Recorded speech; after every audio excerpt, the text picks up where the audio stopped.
starting a new chapter with you, capital receipt, revenue receipt, capital expenditure and revenue expenditure. ठीक है,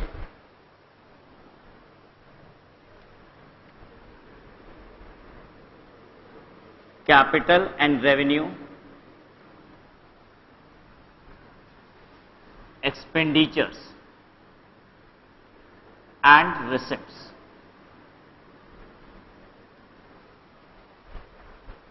क्या करेंगे आपके साथ इस चैप्टर में? हम आपको बताएंगे कैपिटल एक्सपेंडिचर क्या होता है, रेवेन्यू एक्सपेंडिचर क्या होता है, कैपिटल रिसिप्ट क्या होता है और रेवेन्यू रिसिप्ट्स क्या होती है. ठीक है, तो चार चीजें देखनी है हमें. ये चारों चीजें, ये चारों की चारों चीजें पता है क्या है? ट्रांजैक्शन. ये सब के सब ट्रांजैक्शन. ठीक है, ये जो आपके ट्रांजैक्शन होते हैं, this could be capital transaction and it can be revenue transaction. अगर आपका ट्रांजैक्शन कैपिटल ट्रांजैक्शन है तो ये क्या हो सकता है? कैपिटल रिसिप्ट हो सकता है या फिर कैपिटल एक्सपेंडिचर हो सकता है.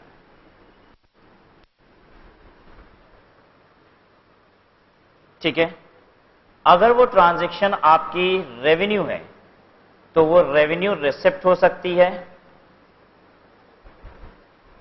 और या फिर रेवेन्यू एक्सपेंडिचर हो सकता है.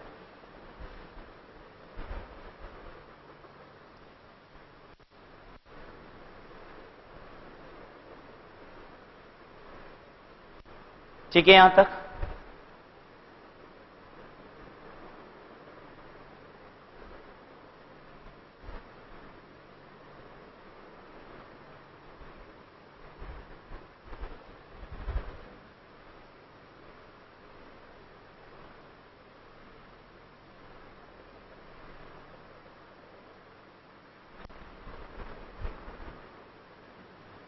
देखिए, रिसिप्ट की पहले बात कर रहे हैं आपसे. अगर हम रिसिप्ट की बात करें तो रिसिप्ट क्या है? हो सकती है कैपिटल रिसिप्ट या फिर रेवेन्यू रिसिप्ट. ठीक है, अगर आपकी कैपिटल या फिर फिक्स्ड एसेट की वजह से कोई भी पैसा आता है, आपके शेयर कैपिटल की वजह से या फिर आपके फिक्स्ड एसेट की वजह से कोई भी पैसा आता है तो वो पैसा कहलाता है कैपिटल रिसिप्ट. अगर आपके पास करंट एसेट की वजह से पैसा आता है तो वो क्या कहलाता है? Revenue receipt. करंट एसेट का मतलब इन्वेंट्री बेच के पैसा आएगा, कौन सी रिसिप्ट? Revenue receipt. ठीक है, अगर आपके पास डेटर से पैसा आएगा तो किससे पैसा आ रहा है? करंट एसेट आइटम से, तो ये क्या कहलाएगी? Revenue receipt. जो रिसिप्ट रेगुलर नेचर की होती है, रेकरिंग नेचर की होती है, बिजनेस में बार बार आती है, ऐसी रिसिप्ट को क्या कहा जाता है? Revenue receipt. वो रिसिप्ट जो आपको रेगुलरली रिसीव नहीं होती उसे कहा जाता है कैपिटल रिसिप्ट. ठीक है, कैपिटल रिसिप्ट क्या क्या हो सकता है? पहला, raising money from share capital. Share raise करके पैसा आया है, कैसी रिसिप्ट है आपके हाथ में? Capital receipt. डिबेंचर रेज करके पैसा आया है, डिबेंचर आपने रेज किया है, कैसी रिसिप्ट है ये? Capital receipt. ठीक है, आपने फिक्स्ड एसेट बेच के पैसा लाया है, फिक्स्ड एसेट को सेल किया है,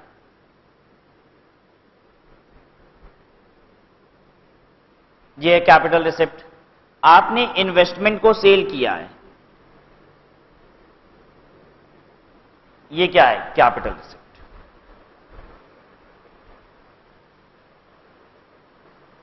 ठीक है, रेवेन्यू रिसिप्ट क्या होता है?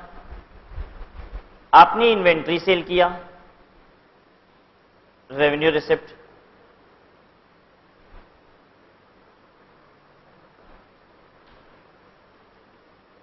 आपने डेटर से रिसीव किया पैसा, डेटर से कैश रिसीव्ड है, ये क्या है? Revenue receipt. आपको डिविडेंड आया है इन्वेस्टमेंट पे, ये है आपकी रेवेन्यू रिसिप्ट. आपको इंटरेस्ट मिला है इन्वेस्टमेंट पे, dividend on investment, interest on investment, ये आपकी रेवेन्यू रिसिप्ट.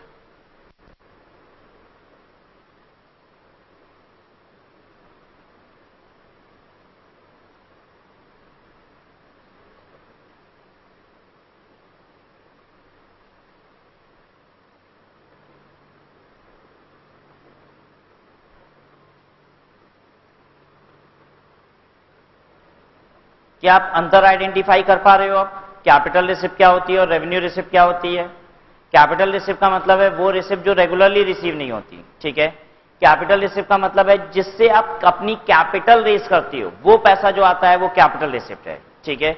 वो पैसा जिससे आप अपनी कैपिटल बनाते हो। मेरी कैपिटल किससे बनती है? इक्विटी शेयर से, प्रेफरेंस शेयर से, डिवेंचर से। जिन पैसों से आप अपनी कैपिटल बनाते हो वो क्या है? Capital receipt. बताइए, आपने लॉन्ग टर्म लोन लिया 10 लाख रुपए का, ये 10 लाख रुपए कौन सी रिसिप्ट है? 10 लाख रुपए का आपने लोन लिया है लॉन्ग टर्म, ये कौन सी रिसिप्ट है? Capital receipt, revenue receipt? Capital receipt है, ठीक है। कैपिटल रिसिप्ट क्यों? क्योंकि आपने इस 10 लाख रुपए से अपनी कैपिटल क्रिएट की है। क्लियर है बात सबको? तो आपने अगर अपनी कैपिटल क्रिएट की है तो वो कैपिटल रिसिप्ट है, और अगर आपने अपनी फिक्स्ड एसेट को बेच के पैसा लाया, इन्वेस्टमेंट को बेच के पैसा लाया, तो कौन सी रिसिप्ट है? Capital receipt. रेवेन्यू रिसिप्ट क्या होती है? जो आपका बिजनेस होता है, जो आपका काम होता है, जो आपका धंधा होता है, उससे अगर पैसे आते हैं तो क्या कहलाता है? Revenue receipt. या फिर वो सारी रिसिप्ट जो रेगुलर नेचर की है, रेकरिंग नेचर की है, बार बार आती है, जैसे कि इंटरेस्ट, ठीक है, आपने इन्वेस्टमेंट कर रखा है, इंटरेस्ट आता है, शेयर खरीद रखा है, हर साल डिविडेंड आता है, जो आपको पैसा हमेशा आता रहता है, ये क्या कहलाएगा? आपका रेवेन्यू रिसिप्ट। ठीक है बात? Now coming to expenditure, capital expenditure and revenue expenditure. Capital expenditure क्या होता है? फिक्स्ड एसेट की purchase.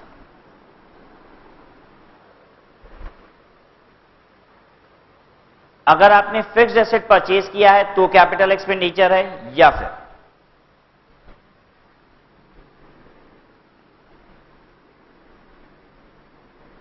any expenditure on fixed asset which increases profit। आप फिक्स्ड एसेट पे कोई खर्चा कर रहे हो जिससे आपका प्रॉफिट बढ़ जाएगा। आप फिक्स्ड एसेट पे कोई खर्चा कर रहे हो जिससे क्या होगा? आपका प्रॉफिट बढ़ जाएगा, ठीक है। तो पता है ऐसा खर्चा भी क्या है? Capital expenditure. हम फिक्स्ड एसेट खरीदेंगे तो कैपिटल एक्सपेंडिचर। फिक्स्ड एसेट पे कोई ऐसा खर्चा करेंगे जिससे मेरा प्रॉफिट क्या होगा? बढ़ जाएगा, तो वो खर्चा भी क्या है मेरा? Capital expenditure. ठीक है बात? इस बात की बाइफर्गेशन, मेरा प्रॉफिट बढ़ जाएगा का मतलब क्या है?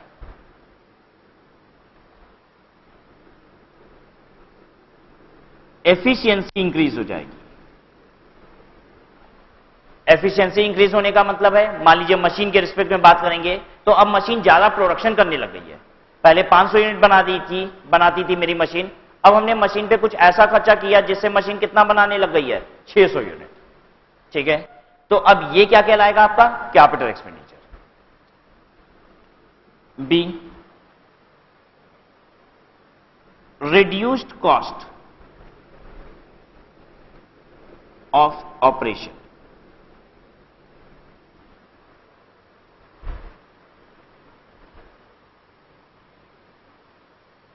हम आपकी बाइफर्गेशन बता रहे हैं कि प्रॉफिट कैसे बढ़ जाता है, ठीक है।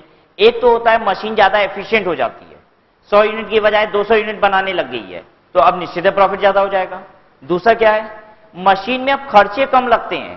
पहले बिजली ज्यादा कंज्यूम करती थी, अब बिजली कम कंज्यूम करने लग गई है। हमने एक ऐसा खर्चा कर दिया मशीन में, या ऐसा कोई इंजन वगैरह उसका बदल दिया, पहले बिजली ज्यादा लेती थी, अब बिजली कम लेने लग गई, ठीक है। ऐसा भी हो रहा था, पहले हमारी मशीन क्या करती थी, 10 यूनिट रॉ मटेरियल डालते थे तो 1 यूनिट वेस्ट कर देती थी, ठीक है, रॉ मटेरियल खराब हो जाता था। अब हमने मशीन में कुछ ऐसे इंटरनल पार्ट्स थे जिसको बदल दिया, अब 10 यूनिट रॉ मटेरियल डालते हैं, कोई भी स्क्रैप नहीं होता, 10 के 10 क्या होते हैं? फिनिश गुड्स बन जाते हैं। तो अब ये खर्चा मेरा क्या कर रहा है? ऑपरेशन के कॉस्ट को रिड्यूस कर रहा है, जिसकी वजह से मेरा प्रॉफिट बढ़ रहा है, और इसलिए ये खर्चा क्या है? कैपिटल एक्सपेंडिचर, ठीक है। रेवेन्यू एक्सपेंडिचर क्या होता है?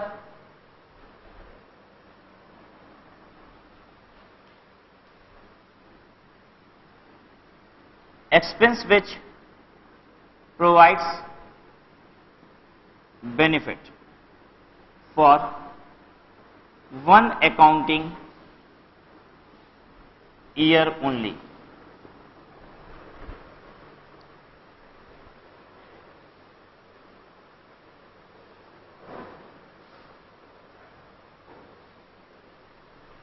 वो खर्चा जो बेनिफिट आपको कितने साल के लिए प्रोवाइड करता है? सिर्फ एक अकाउंटिंग ईयर के लिए।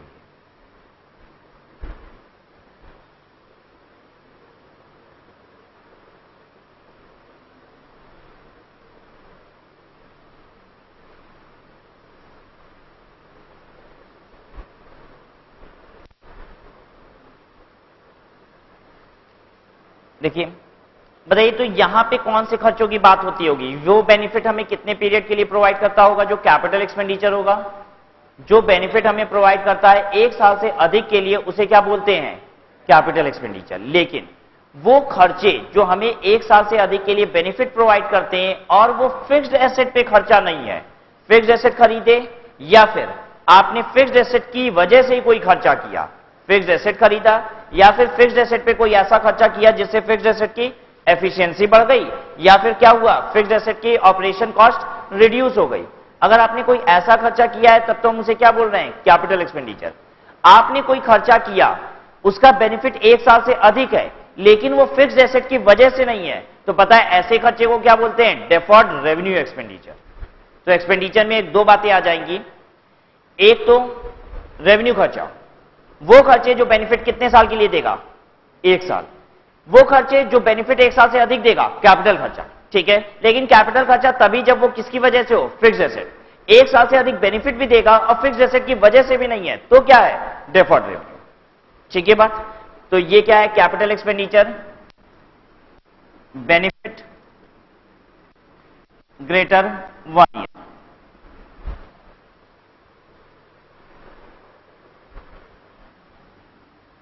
डेफर्ड रेवेन्यू, डेफर्ड रेवेन्यू किसे कहेंगे? बेनिफिट देगा आपको ग्रेटर 1 ईयर, ठीक है, लेकिन ये फिक्स्ड एसेट की वजह से नहीं होगा।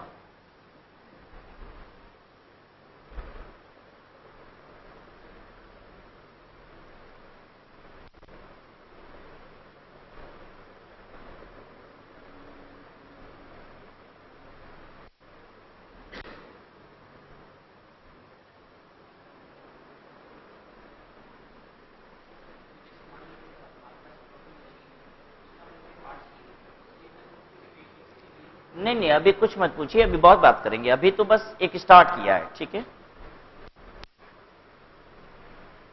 अभी एग्जांपल्स वगैरह की बहुत बात करेंगे आपसे।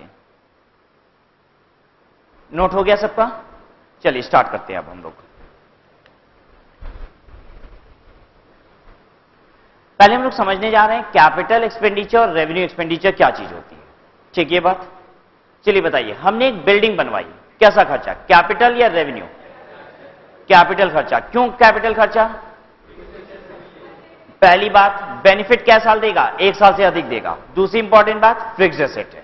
ठीक है, तो दोनों बात एक साथ चेक कीजिएगा, क्या वो फिक्स्ड एसेट है और दूसरा 1 साल से अधिक बेनिफिट देगा। यस, बिल्डिंग बनवाइए, 1 साल से अधिक बेनिफिट देगा, फिक्स्ड एसेट है, क्या कहलाएगा?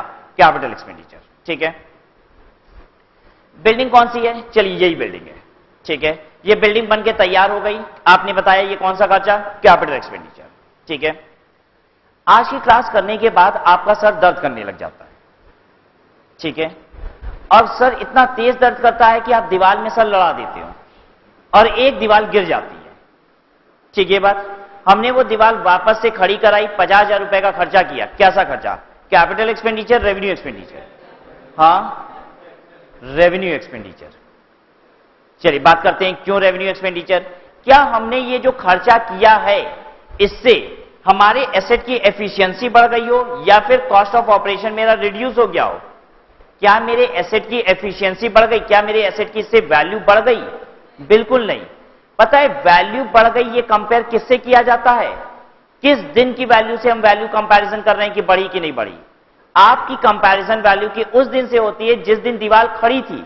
ठीक है, आपका सरदर्द करने के पहले दीवार खड़ी थी, जब सरदर्द किया तो आपने सर दीवार पे मारा और दीवार गिर गई।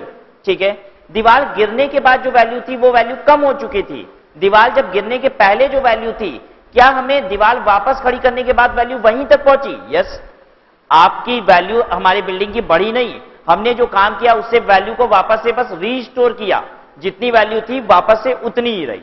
ठीक है, अगर हम कोई खर्चा ऐसा करते हैं जिससे हमारे एसेट की वैल्यू बढ़ जाती है। ठीक है, एसेट की वैल्यू बढ़ी कब मानी जाती है? अरे एसेट की वैल्यू बढ़ी तब मानी जाएगी जब आपकी ओरिजिनल वैल्यू से ज्यादा वो वैल्यू देने लग जाए। ठीक है बात?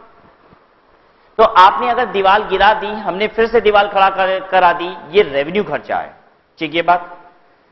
जब ये बताइए, आपने क्या किया, चारों दीवार गिरा दी। ठीक है, इस बिल्डिंग की चारों दीवार गिर गई, राइट से, लेफ्ट से, आगे से, पीछे से, सारी दीवार गिर गई। अब बताइए, हमने चारों दीवार फिर से खड़ी कराई, 2 लाख रुपए लगा, ये खर्चा कैसा? रेवेन्यू खर्चा, कैपिटल खर्चा? रेवेन्यू खर्चा ही, कैपिटल खर्चा नहीं हो जाएगा। खर्चे बड़े होने से कैपिटल या रेवेन्यू नहीं हो जाता। आपको यह देखना है कि एसेट की वैल्यू बढ़ी कि नहीं। आपने 4 दीवार गिराई, हमने खर्चा लगा के वापस से क्या किया, वैल्यू को रीस्टोर किया, जितना था उतना ही तो किया, तो यहां पे वैल्यू बढ़ी नहीं है। ठीक है, क्या ये कैपिटल एक्सपेंडिचर होगा? बिल्कुल नहीं, ये रेवेन्यू एक्सपेंडिचर है। ठीक है, बताइए, हमने एक फ्लोर और कंस्ट्रक्ट करा दिया, एक फ्लोर और बढ़ा दिया, अब ये क्या है? अब कैपिटल एक्सपेंडिचर है। क्यों? वैल्यू बढ़ गई क्या? यस, वैल्यू बढ़ गई। ठीक है ये बात? तो अगर आपके एसेट की वैल्यू बढ़ जाती है तब वो क्या कहलाती है? Capital expenditure. ठीक है, जल्दी बताइए।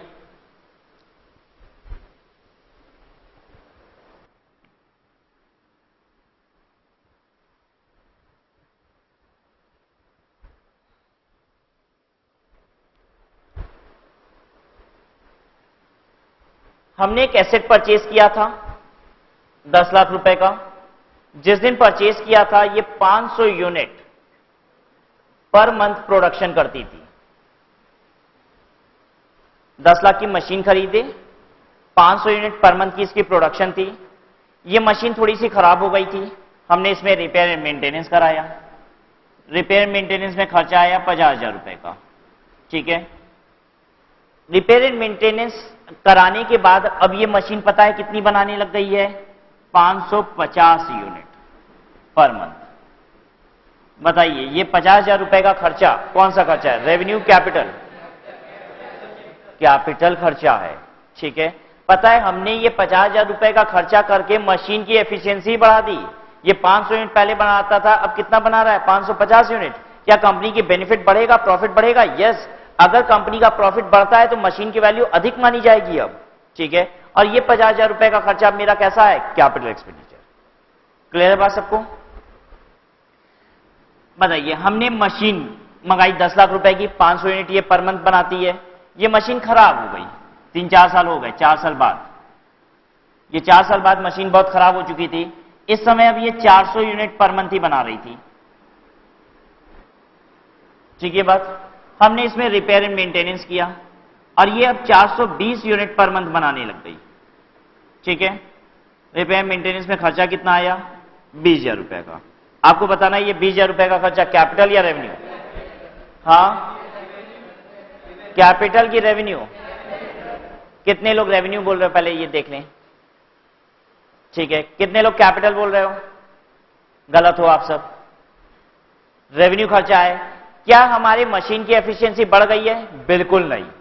पता है एफिशिएंसी की कंपैरिजन कौन से दिन की एफिशिएंसी से करनी है? ये एफिशिएंसी से।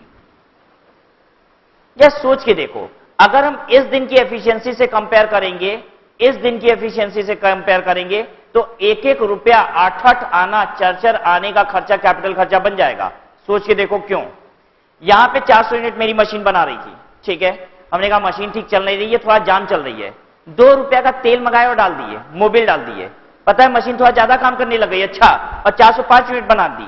आप कहोगे ये 2 रुपया का जो मोबिल डाले हैं ना सर, इसको कैपिटलाइज कर दीजिए, मशीन तो ज्यादा बना रही है। आई होप आप मेरी बात समझ रहे हो। फिर से सुनिए, पता है मेरी मशीन 400 यूनिट बना रही थी, ओरिजिनली तो 500 बनाती थी, मशीन अब थोड़ी खराब हो गई थी, 400 यूनिट बनाने लग गई। हमें दिखाई दिया एक स्क्रू ढीला हो गया है। ठीक है, हम स्क्रू 4 आने का लाए, लाके लगा दिए, कस दिए, अब 402 यूनिट बनने लग गई। आप कहोगे ये 4 आने का स्क्रू है आपका कैपिटल खर्चा, क्योंकि प्रोडक्शन बढ़ गई है, एफिशिएंसी बढ़ गई है। अरे एफिशिएंसी कुछ नहीं बढ़ गई है। ठीक है, आप अभी वहां तक भी एफिशिएंसी नहीं पहुंचाए जितनी ओरिजिनली मशीन की एफिशिएंसी थी। ये बताइए, हम जब भी मशीन में कोई काम करेंगे कुछ ना कुछ अच्छा तो होगा ही ना। बताइए, तो अगर हम कुछ ना कुछ अच्छा होगा तो आपकी डेफिनेशन के हिसाब से तो सारा खर्चा फिर क्या हो गया? Capital expenditure. सबको बात समझ में आ रही है? जब हम कहेंगे एफिशिएंसी बढ़ी है तो पता है बढ़ने का मतलब क्या होता है?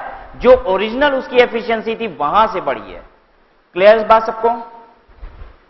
तो ये खर्चा 20,000 का क्या है? Revenue expenditure. ठीक है,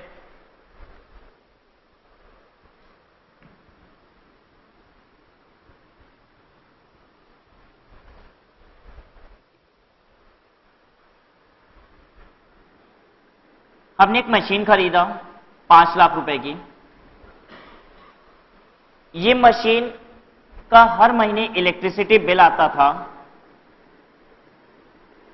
50,000 रुपए का, 50,000 रुपए पर मंथ। ठीक है, ये मशीन धीरे धीरे डेप्रिशिएट होने लग गई और 4 साल बाद इस मशीन का इलेक्ट्रिसिटी बिल पता है कितना आने लग गया? 60,000 रुपए पर मंथ। अब ये मशीन थोड़ी खराब हो गई है, बिजली ज्यादा कंज्यूम करने लग गई है। ठीक है, जब ये नई मशीन थी, एफिशिएंट मशीन थी, तो 50,000 रुपए की बिजली कंज्यूम करती थी, 4 साल बाद 60,000 की बिजली कंज्यूम करने लग गई है। प्रोडक्शन वही है। ठीक है, हमने इसकी कुछ रिपेयर एंड मेंटेनेंस कराई और रिपेयर एंड मेंटेनेंस कराने के बाद हम ये देख रहे हैं कि बिजली बिल का खर्चा पता है कितना आता है? 55,000 रुपए पर मंथ। ठीक है, रिपेयर एंड मेंटेनेंस में मेरा जो खर्चा लगा है वो लगा है 1 लाख रुपया। आपको बताना है ये रिपेयर एंड मेंटेनेंस का खर्चा कैपिटल रेवेन्यू? हाँ, प्रॉफिट बढ़ा है कि नहीं? मेरा प्रॉफिट बढ़ा है, लेकिन यहां के लेवल से, जबकि प्रॉफिट बढ़ना कहां से देखना होगा? ओरिजिनल लेवल से। ठीक है, यहां से मेरा प्रॉफिट अभी भी नहीं बढ़ा है। ठीक है, इसलिए यह खर्चा कैसा है? रेवेन्यू। बताइए, हमने 1 लाख रुपए की रिपेयर मेंटेनेंस कराई, इंजन बदल दिया उसका, और आज पोजीशन यह है कि बिजली बिल पता है कितना आता है? 45,000 रुपए पर मंथ। अब बोलिए, अब कैपिटल खर्चा, आपने अपनी कंपनी का प्रॉफिट बढ़ा लिया, मशीन को इतना इस लायक बना दिया कि आप ज्यादा अर्न कर सकते हो इस मशीन की वजह से, निश्चित है इसकी वैल्यू बढ़ गई है। This is capital expenditure. ठीक है बात? देखिए, हम कब कहते हैं खर्चे को कैपिटल एक्सपेंडिचर? अगर उस एसेट में कमाने की ताकत बढ़ जाए। ठीक है, जब हम एक एसेट खरीदेंगे तो कैपिटल एक्सपेंडिचर है, या फिर एक एसेट में हम ऐसा खर्चा कर दिए हैं कि उस एसेट की कमाने की ताकत बढ़ गई है। अगर हमने कोई ऐसा खर्चा कर दिया तो वो खर्चा भी क्या कहलाएगा? Capital expenditure. लेकिन कमाने की ताकत किस दिन से? जिस दिन आप एसेट को खरीदे थे उस दिन जो ताकत थी, उस ताकत को अगर आप बढ़ा दिए हो तो। ठीक है, 10 साल बाद वो मशीन बुढ़ी हो गई थी तो थोड़ा सा उसको जवान कर दिए हो तो इससे काम नहीं चलेगा। ठीक है, जब वो मशीन आई थी, नई नवेली मशीन, ठीक है, उस दिन जितनी मशीन जवान थी उससे ज्यादा जवान कर दिए हो, तब क्या होगा? आपका कैपिटल एक्सपेंडिचर। क्लियर है बात सबको?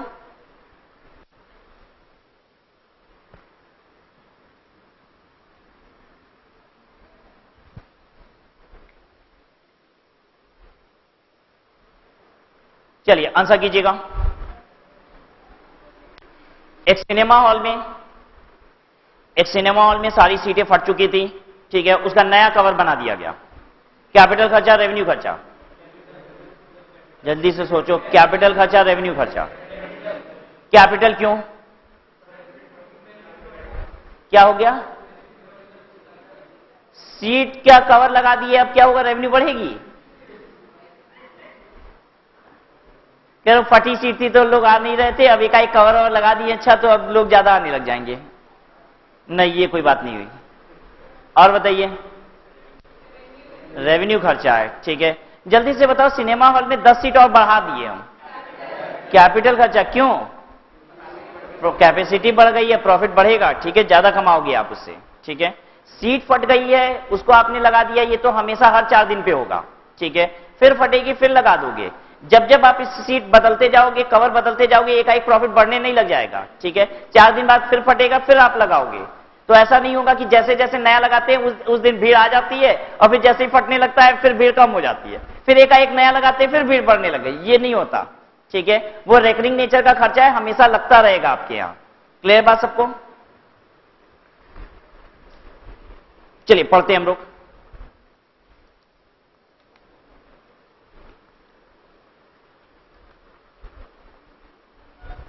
Transaction may be classified into capital transaction or revenue transaction. Capital transaction, the transaction which provides benefit or supply services to business unit for more than 1 year. वो ट्रांजेक्शन जो 1 साल से अधिक benefit provide करते हैं उन्हें क्या बोला जाता है? Capital transaction. Revenue transaction, The transaction which provides benefit or supplies services to a business unit for one accounting period only are known as revenue transaction. अगर बेनिफिट एक ही साल तक है ट्रांजैक्शन का तो रेवेन्यू, अगर बेनिफिट एक साल से अधिक है तो कैपिटल। ट्रांजैक्शन को अगर हम क्लासिफाई करें तो कैपिटल ट्रांजैक्शन होगा, रेवेन्यू ट्रांजैक्शन होगा। अगर वो कैपिटल ट्रांजैक्शन है तो इधर कैपिटल एक्सपेंडिचर है या फिर क्या है, capital revenue. Revenue transaction capital expenditure है या फिर कैपिटल रिसिप्ट। अगर एक रेवेन्यू ट्रांजैक्शन है तो वो क्या हो सकता है, रेवेन्यू एक्सपेंडिचर या फिर रेवेन्यू रिसिप्ट। कैपिटल एक्सपेंडिचर पहले देख रहे हैं। Capital expenditure consist of those expenditure the benefit of which is carried over to several accounting periods. वो एक्सपेंडिचर जिसका बेनिफिट आपको एक साल से अधिक मिलेगा। लेकिन ध्यान दीजिएगा, एक साल से अधिक जिस खर्चे का बेनिफिट मिलता है वो सिर्फ कैपिटल एक्सपेंडिचर ही नहीं, वो डेफर्ड रेवेन्यू एक्सपेंडिचर भी हो सकता है। ठीक है, कैपिटल एक्सपेंडिचर कब कहलाएगा, वो जब एक साल से अधिक बेनिफिट मिल रहा है। और किसकी वजह से हो रहा है, फिक्स्ड एसेट की वजह से। ठीक है, एक साल से बस अधिक बेनिफिट दे रहा है, फिक्स्ड एसेट की वजह से नहीं हो रहा, तो अब वो खर्चा क्या है, डेफर्ड रेवेन्यू। अब वो खर्चे जो एक साल बेनिफिट देते हैं बस वो क्या है, रेवेन्यू। तो एक साल तक बेनिफिट देंगे रेवेन्यू, एक साल से अधिक देंगे तो कि वो डेफर्ड रेवेन्यू भी हो सकता है, कैपिटल भी। अगर वो फिक्स्ड एसेट की वजह से है तो कैपिटल, फिक्स्ड एसेट की वजह से नहीं है तो डेफर्ड रेवेन्यू। देखो, in other words the benefit of which is not consume within one accounting period. Example, acquiring a long term और fixed asset. Long term fixed asset acquire करना, जैसे बिल्डिंग, मशीनरी, पेटेंट, ट्रेडमार्क, ये सब कुछ। ठीक है, asset का मतलब टेंजेबल भी हो सकता है, इनटेंजेबल भी।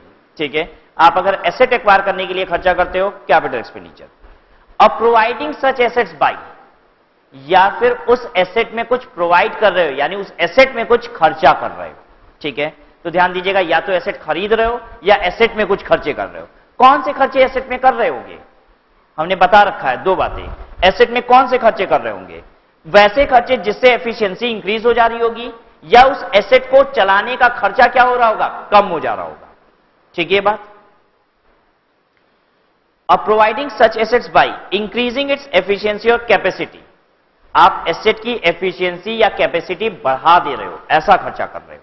ठीक है, इस बात को हमेशा याद रखिएगा, एफिशिएंसी या कैपेसिटी बढ़ाने की बात कहां से होती है, ओरिजिनली जितनी उसकी कैपेसिटी होती है वहां से। ठीक है, जल्दी से बताइए हमें। एक सिनेमा हॉल में 100 सीट लगी थी। ठीक है, 98 की तो सिर्फ सीट कवर फटी, 2 तो सीट ही टूट गई। ठीक है, 2 सीट टूट गई और फिर सिनेमा हॉल में वापस से वो 2 सीट लगा दी गई। जल्दी बताइए, ये 2 सीट जो लगाई गई है, कैपिटल खर्चा, रेवेन्यू खर्चा, रेवेन्यू खर्चा भाई। ठीक है, आप हमारे क्लास में 2 चेयर तोड़ जाओ। ठीक है, तोड़ना नहीं, अगर मान लो 2 चेयर आप तोड़ जाते हो, हमने उसको क्या किया, रिप्लेस कर दिया, कैपिटल खर्चा, रेवेन्यू खर्चा। हाँ, रेवेन्यू खर्चे ही है हमारे लिए। ठीक है, हम क्या करेंगे, रिपेयर एंड मेंटेनेंस उसकी कराएंगे अगर बनने लायक होगा तो, और नहीं तो क्या करेंगे, उसको हम उसको हटाएंगे और दूसरी एसेट को ले आएंगे। लेकिन एक बात का ध्यान देना होगा आपको बिजनेस का नेचर भी देखना पड़ता है जब हम एक खर्चे को कैपिटल या रेवेन्यू कहते हैं तो। ठीक है, बताइए, क्या मेरे यहां नॉर्मली चेयर टूट जाती होंगी, ऐसा होता होगा? नहीं। पता है, मेरे यहां नॉर्मली चेयर नहीं टूटती, इसलिए मेरे लिए ये खर्चा रेकरिंग खर्चा नहीं है। अगर मेरे यहां कोई चेयर तोड़ दे बच्चा तो ये रेकरिंग खर्चा नहीं है। आए दिन ऐसा नहीं होता है कि बच्चा मेरी चेयर तोड़ देता है। ठीक है, और अब मेरे लिए ये खर्चा क्या है, कैपिटल एक्सपेंडिचर, क्योंकि हम अपने यहां क्या ला रहे हैं, एक नई एसेट को लेके आ रहे हैं, और नई एसेट लाने का खर्चा क्या होता है, कैपिटल एक्सपेंडिचर। क्लियर बात सबको? मान लीजिए सिनेमा हॉल की हम बात करें, वहां आए दिन तो सीट टूट जाती है। ठीक है, अब वहां आए दिन सीट टूट जाती है तो उनके लिए ये क्या है, रेवेन्यू खर्चा ही है, उनको आए दिन बदलना पड़ता है। ठीक है, तो अगर आपके लिए खर्चा रेकरिंग नेचर का बन जाता है तो वो क्या है, रेवेन्यू। जब हम अपनी एसेट खरीदते हैं, फर्नीचर खरीदते हैं, तो बताइए हम क्या देखते हैं कि इसका बेनिफिट हमें 1 साल से अधिक मिलेगा या 1 ही साल मिलेगा, 1 साल से अधिक मिलेगा। ठीक है, सिर्फ फिक्स्ड एसेट खरीदना, ध्यान दीजिएगा, कैपिटल एक्सपेंडिचर नहीं होता। हम जब बेंचेस खरीदते हैं तो वो फिक्स्ड एसेट भी है मेरे लिए, और साथ ही साथ 1 साल से अधिक बेनिफिट मिलेगा, तभी कैपिटल एक्सपेंडिचर कहते हैं। हम फर्नीचर खरीद के लाए और हमें मालूम है 2 महीने में बच्चे तोड़ देंगे, तो पता है हम इसको कैपिटल एक्सपेंडिचर नहीं बोलेंगे, अब क्या बोलेंगे, रेवेन्यू एक्सपेंडिचर। सिनेमा हॉल वाला जब नई सीट लगाता होगा तो उसको मालूम है 2-3 महीने के अंदर सब तोड़ देंगे इसको। ठीक है, तो पता है वो पहले से ही उसको क्या मान के चल रहा है, रेवेन्यू एक्सपेंडिचर। उसको तो मालूम है कि ये मेरे लिए फिक्स्ड एसेट तो जरूर है, लेकिन ये चलेगा कहां, 1 साल से अधिक बेनिफिट कहां देगा, इसलिए उनके लिए ये खर्चा क्या है, रेवेन्यू एक्सपेंडिचर। सबको बात समझ में आ रही है? सिनेमा हॉल में 100 सीट लगी थी, 5 सीट बढ़ा दी गई, अब बताइए, अब कैपिटल है, ठीक है। इंक्रीज इन एफिशिएंसी और capacity, substitution of a better part for the original one. आपने क्या किया, एक मशीन खरीदी 10 लाख की, ठीक है। आपने जो मशीन खरीदी 10 लाख रुपए की, इसकी कैपेसिटी है 50,000 यूनिट पर मंथ बनाने की, ठीक है। नई मशीन लेके आए हो और इसमें से एक पार्ट निकाल के नया दूसरी कंपनी का पार्ट लगा देते हो, ठीक है। नई मशीन में 1 लाख रुपए का हम पार्ट लगा दिए। अब ये पार्ट लगाने की वजह से क्या हो रहा है कि मशीन अब 52,000 यूनिट बनाएगी। ये 1 लाख का खर्चा कैसा है, कैपिटल एक्सपेंडिचर, ठीक है। आपने क्या किया, रिप्लेस कर दिया one of the part of the machine, इसलिए रिप्लेस कर दिया ताकि मशीन और ज्यादा एफिशिएंटली काम करे, ठीक है। तो ऐसे खर्चे को क्या कहा जाता है, कैपिटल एक्सपेंडिचर। बताइए, हमने मशीन खरीदी, चलिए ध्यान दीजिए इधर, हमने मशीन खरीदी, 5 साल बाद मशीन बड़ी गंदी लग रही थी, सुंदर नहीं लग रही थी, हमने पेंट करा दिया उस पर, कैसा खर्चा, कैपिटल रेवेन्यू, रेवेन्यू खर्चा है, ठीक है ये बात।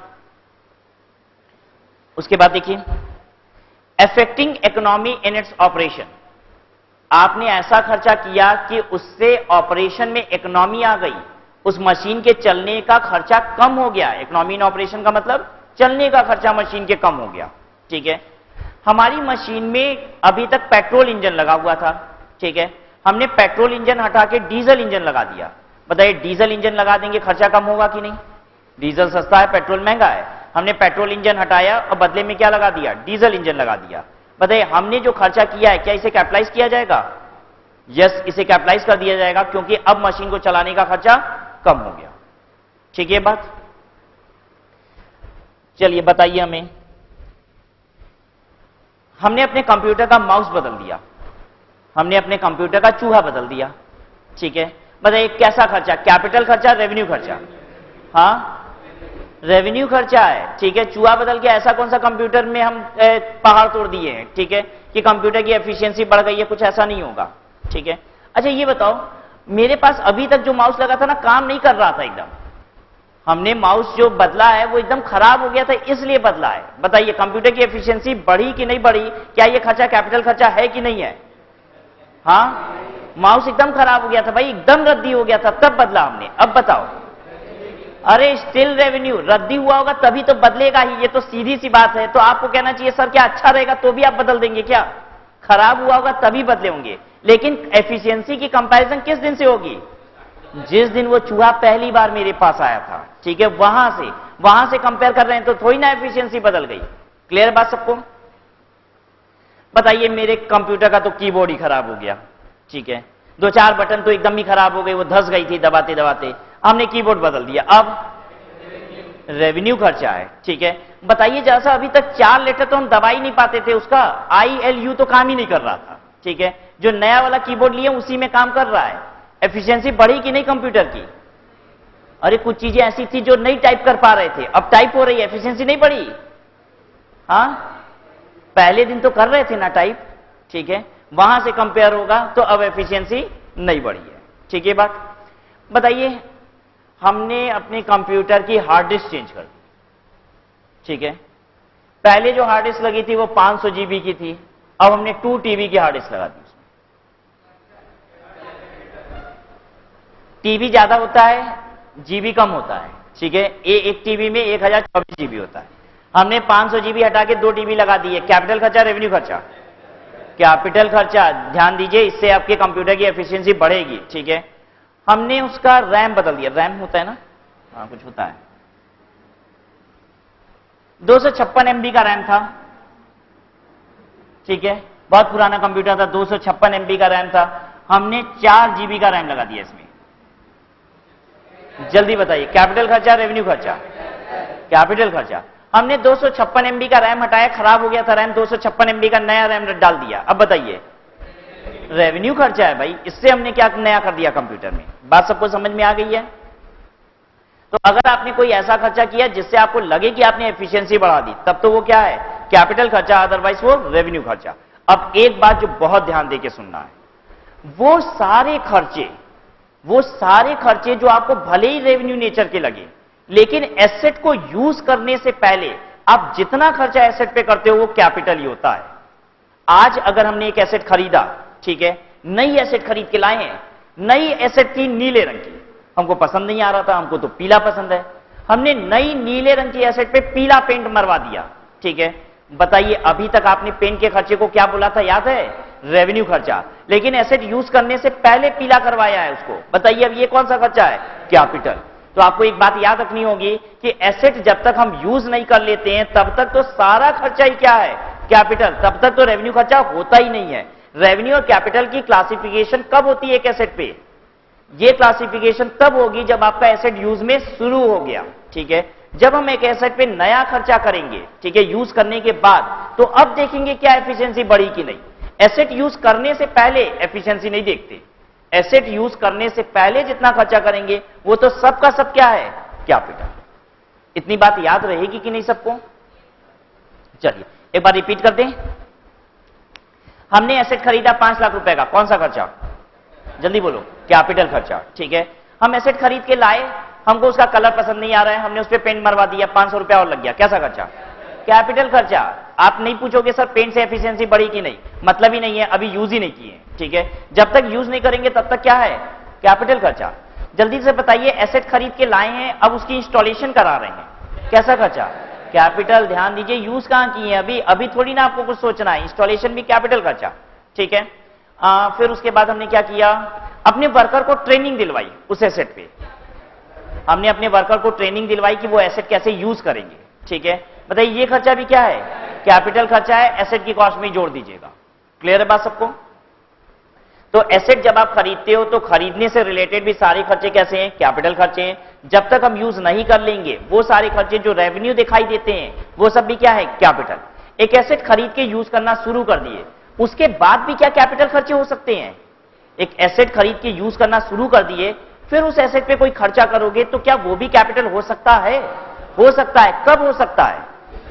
जब आपने उसकी एफिशिएंसी बढ़ा दी या फिर कोई ऐसा खर्चा किया जिससे मशीन की ऑपरेशन के खर्चे कम हो गए, मशीन की एफिशिएंसी बढ़ गई या मशीन चलाने का खर्चा कम हो गया, ऐसा कोई खर्चा किए तो वो खर्चा क्या है? कैपिटल। क्लियर है बात सबको?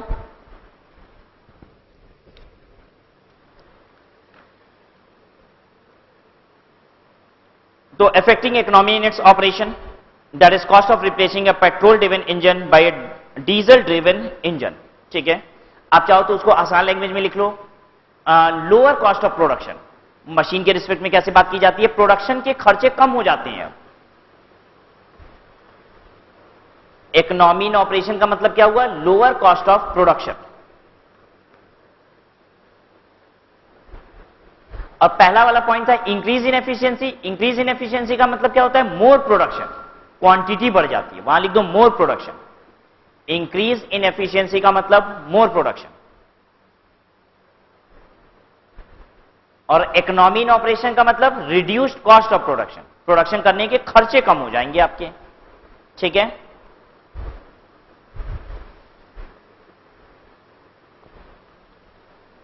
देखिए, अच्छा एक बात बताओ, हमने एक मशीन खरीदी 5 लाख की, जिस दिन खरीदे उस दिन वो 5000 यूनिट बना रही थी per month, 5000 per month unit बन रही थी, ठीक है। 4 साल बाद ये 4000 यूनिट बनाने लग गई पर मंथ। जिस दिन 5000 यूनिट बना रहे थे इस दिन प्रोडक्शन की लागत आ रही थी 50,000 रुपया, और अब जिस दिन हम 4000 यूनिट बना रहे हैं इस दिन प्रोडक्शन की लागत कितनी आ रही है? 40,000, ठीक है। जब ये बताइए क्या मेरा प्रोडक्शन का खर्चा कम हो गया है? नहीं, जिस दिन 5000 बना रहे थे उस दिन 50,000 लग रही थी, अब 4000 यूनिट बना रहे तो 40,000 तो लगनी ही चाहिए, ठीक है। आपके खर्चे कम नहीं हो गए हैं। क्लियर है बात आपको? अब हमने इस मशीन में रिपेयर एंड मेंटेनेंस कराई, रिपेयर एंड मेंटेनेंस कराई तो क्या हुआ? मेरी 4400 यूनिट बनने लग गई, और मेरे खर्चे कितने आने लग गए? 44,000 रुपए। जल्दी बताइए क्या मेरे प्रोडक्शन के खर्चे अब कम होने लग गए हैं?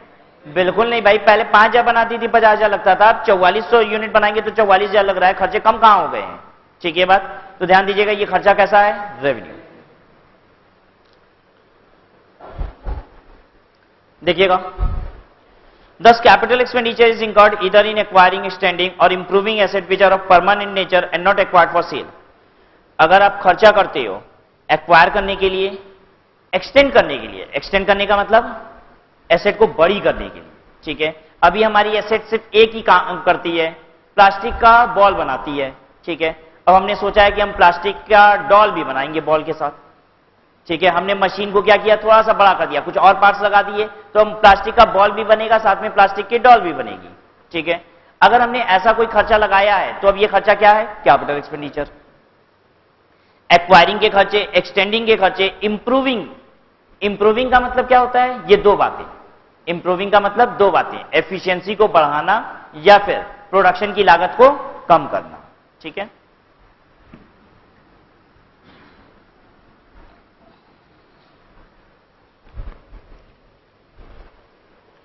At first, this type of expenditure is recorded in the books as an asset.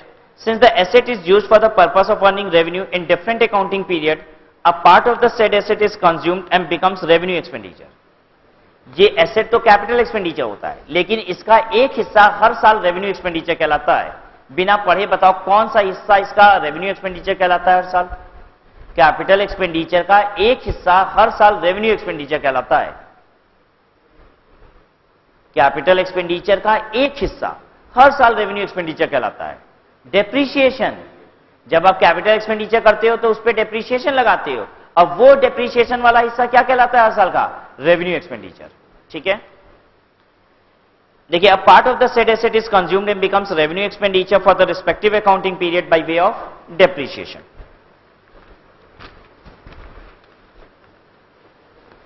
The expenditure also includes other than the cost of fixed asset, fixed asset की कीमत के अलावा और क्या इंक्लूड होता है? Other cost which are directly incurred in relation to the acquisition, installation, erection, inspection of that asset. उस asset की एक्विजिशन से रिलेटेड सारे खर्चे, मतलब किराया वगैरह जो लगा है उसको लाने का, ठीक है, उसको अनलोड कराने का, रखवाने का जो खर्चा लगा है वो सब, ये भी कैपिटल एक्सपेंडिचर है। एसेट को इंस्टॉल कराने का खर्चा कैपिटल एक्सपेंडिचर है। इरेक्ट कराने का, इरेक्ट करने का मतलब क्या होता है? उसे नट बोल्ट से कसना है जमीन पे, ये सब सारे काम करने, ये सब काम करना।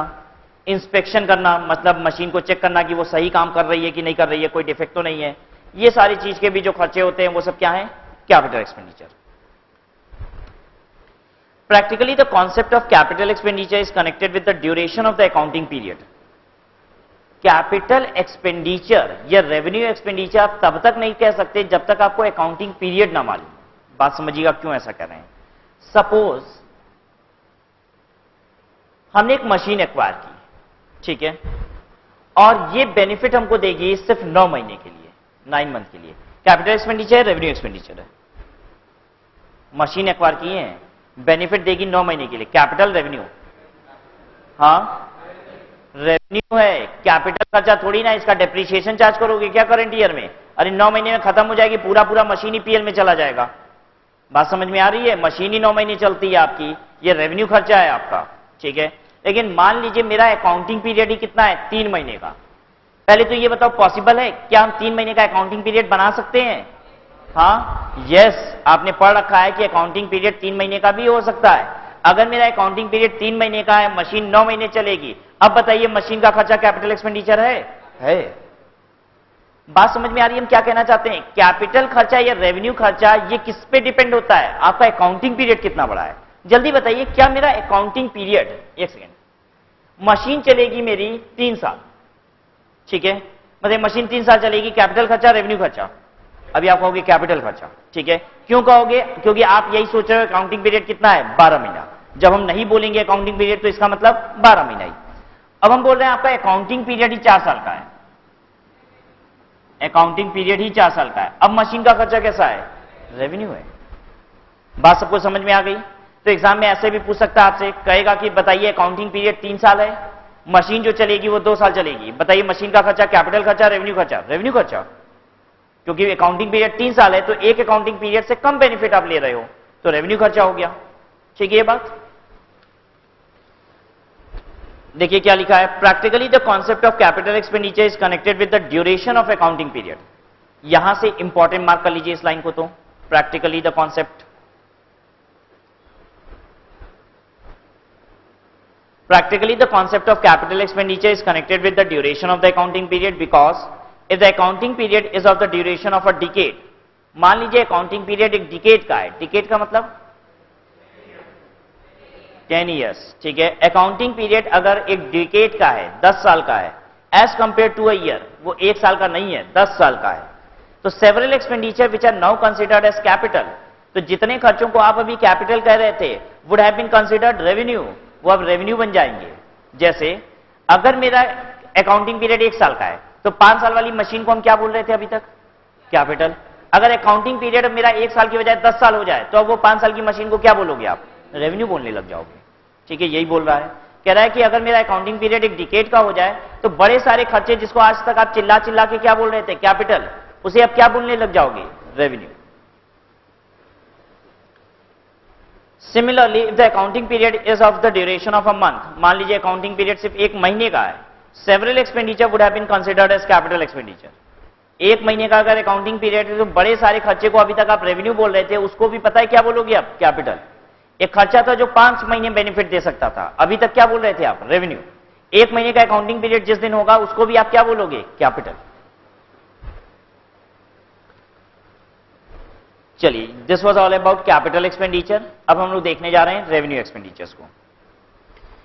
सबसे इंपॉर्टेंट पॉइंट कैपिटल एक्सपेंडिचर ये होता है, वो इसलिए क्योंकि अगर हमें कैपिटल एक्सपेंडिचर समझ में आ जाता है क्या होता है, तो फिर हम इजिली आइडेंटिफाई कर सकते हैं व्हाट इज रेवेन्यू एक्सपेंडिचर, ठीक है। Revenue expenditure consist of expenditure the benefit of which is not carried over to the several accounting period. वो खर्चा जिसका बेनिफिट आपको सेवरल अकाउंटिंग पीरियड में नहीं मिलेगा, मतलब कि सिर्फ एक अकाउंटिंग पीरियड में मिलेगा, उसे कहा जाता है revenue expenditure. It is the expenditure the benefit of which is consume with in 1 accounting period and does not increase the earning capacity of the business.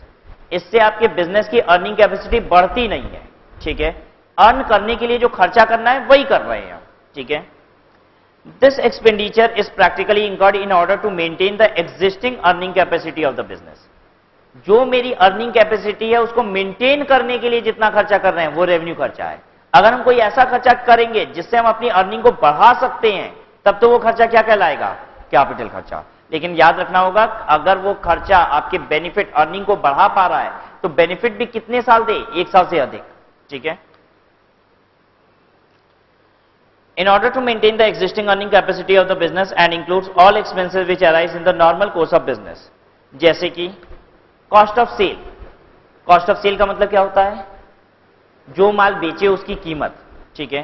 कह रहा है cost of sale, office administration का खर्चा, selling and distribution का खर्चा, आपके financial खर्चे, upkeep of fixed asset. Upkeep का मतलब होता है उसकी नॉर्मल रिपेयर एंड मेंटेनेंस, ठीक है। ये सब फिक्स्ड एसेट का जो खर्चा है, ये सब क्या कहलाता है, रेवेन्यू खर्चा। Deferred revenue expenditure. एक बात बताइए हमको, एक 10 लाख की मशीन थी, बहुत जबरदस्त तरीके से डैमेज हो गई, ठीक है। आपने 8 लाख रुपए का खर्चा लगाया, रिपेयर मेंटेनेंस किया और इस मशीन को सही कर दिया, ठीक है। बताइए 8 लाख रुपए का खर्चा कैपिटल खर्चा है, रेवेन्यू खर्चा है? 10 लाख की मशीन में 8 लाख का खर्चा लगा है, रेवेन्यू खर्चा है? जल्दी बोलो। यस, 10 लाख की मशीन थी, पता है हमने 18 लाख रुपए लगाए, बैडली डैमेज हो गई थी, 18 लाख रुपए का रिपेयर मेंटेनेंस कर दिया। कैपिटल खर्चा है, रेवेन्यू खर्चा है? रेवेन्यू खर्चा। एकदम बिल्कुल भी घबराना नहीं है अमाउंट देख के, एग्जाम में ऐसे ही डरा देता है, कहता है 10 लाख की मशीन थी, 1 करोड़ का खर्चा कर दिया, बच्चा घबरा जाता है, कहता है अरे इतना बड़ा खर्चा हो रहा है, कैपिटल ही होगा, रेवेन्यू थोड़ी ना हो पाएगा, ठीक है। रेवेन्यू खर्चा है, अनलेस वो क्या कर रहा हो, एफिशिएंसी इंक्रीज कर रहा हो या फिर आपके ऑपरेशन के खर्चे को रिड्यूस कर रहा हो। पता है इतना लंबा खर्चा कैसे लग गया होगा रिपेयर में? हम जो 10 लाख की मशीन खरीदे थे, आज से 100 साल पहले खरीदे थे, ठीक है। पता नहीं कैसे चले आ रही है, ठीक है। आज उस मशीन की कीमत, वो 10 लाख की मशीन की कीमत पता है कितनी है? 10 करोड़ रुपया है। उसमें 1 करोड़ का रिपेयर मेंटेनेंस किए तो बहुत बड़ा काम नहीं किए हैं, ठीक है बात। तो इट मे बी पॉसिबल कि 10 लाख रुपए की मशीन है, आज उसकी मार्केट वैल्यू कितनी है? 1 करोड़ रुपए है, और हमने उसमें 20 लाख रुपए का क्या किया हो? रिपेयर मेंटेनेंस किया हो, ठीक है। नॉर्मल रिपेयर मेंटेनेंस इतना महंगा हो गया है क्योंकि उसके पार्ट्स बड़े महंगे हो गए हैं। हमने 2-4 पार्ट बदला, 20 लाख रुपए का हो गया। रीजन बीइंग कि वो मशीन भी तो आज 10 लाख की थोड़ी ना है, मशीन तो कितने की है, 1 करोड़ की है। तो क्या 10 लाख की मशीन पे रेवेन्यू खर्चा रिपेयर मेंटेनेंस का 20 लाख हो सकता है? यस, पॉसिबल है। ठीक है। डेफर्ड रेवेन्यू एक्सपेंडिचर कैसे पहचानोगे? डेफर्ड रेवेन्यू एक्सपेंडिचर बताइए। बेनिफिट देखना कि 1 साल से अधिक है, और दूसरी बात फिक्स्ड एसेट नहीं है। फिक्स्ड एसेट नहीं है, बेनिफिट 1 साल से अधिक है, डेफर्ड रेवेन्यू खर्चा। It is a revenue expenditure and not a capital one. Revenue expenditure ही है, डेफर्ड रेवेन्यू, कैपिटल वन नहीं है। क्यों नहीं कैपिटल वन है? क्योंकि एसेट की वजह से नहीं है। ठीक है। A revenue expenditure which is not treated as such on the ground that its benefit is not fully consumed or exhausted in the accounting period in which the same is incurred. कहता है जिस साल आपने खर्चा किया है उसी साल उसका बेनिफिट खत्म नहीं हुआ, आगे भी मिलेगा, तो ऐसे खर्चे क्या है? Deferred revenue. In other words, a heavy revenue expenditure, the benefit of which may be extended over a number of years and not for the current year only, is called deferred revenue expenditure. Only a portion of the total expenditure is considered as revenue expenditure for each accounting period. Deferred revenue expenditure का एक हिस्सा हर साल के लिए क्या बनता है? Revenue expenditure. जैसे कैपिटल एक्सपेंडिचर का भी एक हिस्सा हर साल का क्या बनता है? Revenue expenditure. उस हिस्से को क्या कहते हो जो हर साल रेवेन्यू एक्सपेंडिचर बनता है कैपिटल एक्सपेंडिचर का? डेप्रीशिएशन। और डेफर्ड रेवेन्यू एक्सपेंडिचर के केस में हर साल जो हिस्सा आपका रेवेन्यू एक्सपेंडिचर बनता है उसे बोला जाता है एमोर्टाइजेशन। आप हर साल डेफर्ड रेवेन्यू को क्या करते हो? एमोर्टाइज करते हो अपने पीएल में। ठीक है। Only a portion of the total expenditure is considered as revenue expenditure of each accounting period. As such, the balance of the expenditure is carried forward from one accounting period to the next accounting period and is shown in the asset side of the balance sheet as an asset. For example, if a firm incurs 10,000 by way of advertisement for a period of 10 years, rupee 1,000 is to be charged against income statement, profit and loss account as revenue expenditure. अगर आपने 10,000 रुपए का एक advertisement किया और 10 साल चलेगा, 10,000 का एडवर्टीजमेंट, और ये एडवर्टीजमेंट 10 साल आपको बेनिफिट देगा। ठीक है। तो बताइए 1 साल का खर्चा कितना हुआ? 1,000। हम इस खर्चे को क्या बोलेंगे? Deferred revenue. बताइए 10,000 का खर्चा कर रहे हैं, 10 साल बेनिफिट दे रहा है, तो कैपिटल क्यों नहीं बोल रहे हैं? एडवर्टीजमेंट के खर्चे को कैपिटल क्यों नहीं बोल रहे हैं? एसेट थोड़ी ना है। ठीक है। एडवर्टीजमेंट का खर्चा किया तो कोई एसेट थोड़ी ना आई है आपके पास, इसलिए ये क्या है? Deferred revenue. बताइए हमने क्या किया?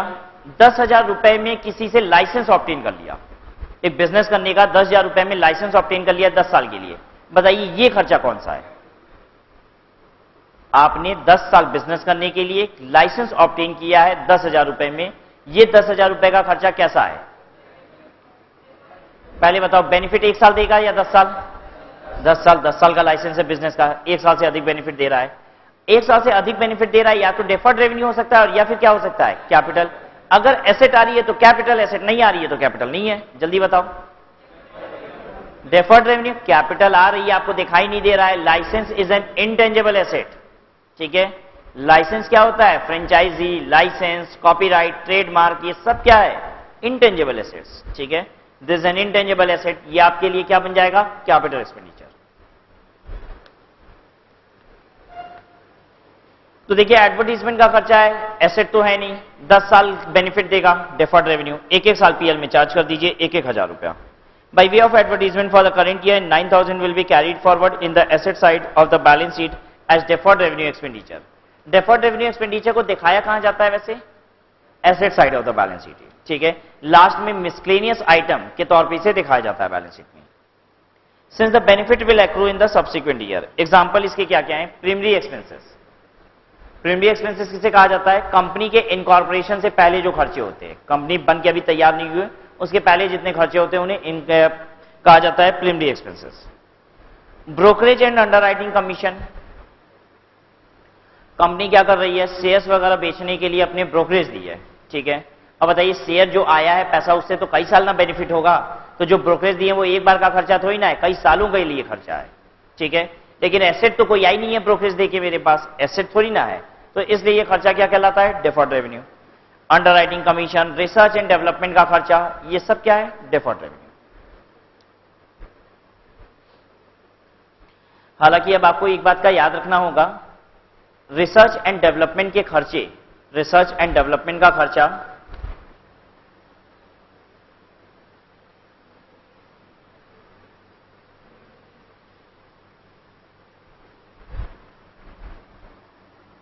क्या रिसर्च एंड डेवलपमेंट हम करते हैं तो हमेशा सक्सेसफुली होते हैं? नहीं, रिसर्च किए अनसक्सेसफुल हो गए, सारा खर्चा बेकार हो गया, ये भी हो सकता है। अगर आप रिसर्च एंड डेवलपमेंट करते हो और सक्सेसफुल हो जाते हो तो पता है आपने जो रिसर्च किया है उससे क्या बना है? एक इंटेंजिबल एसेट बना है। आपकी रिसर्च एक इंटेंजिबल एसेट कहलाती है, ठीक है। आपने रिसर्च किया, अनसक्सेसफुल हो गए, बेकार हो गया सब कुछ, और ये क्या कहलाता है तब? Revenue expenditure.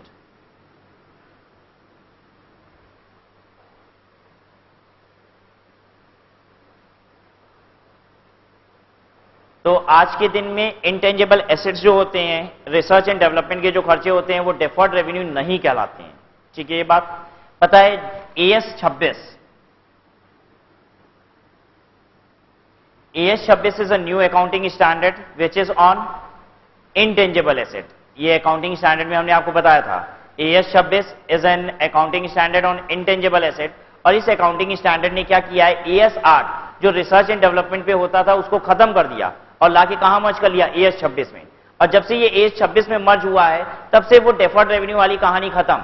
अब पता है रिसर्च एंड डेवलपमेंट के खर्चे को क्या बोला जाता है? अगर सक्सेस हो गए, ठीक है, तो आपका वो क्या कहलाएगा? एक इंटेंजिबल एसेट कहलाएगा। जितना खर्चा किए रिसर्च डेवलपमेंट में वो इंटेंजिबल एसेट, अनसक्सेसफुल हो गए तो रेवेन्यू खर्चा, ठीक है।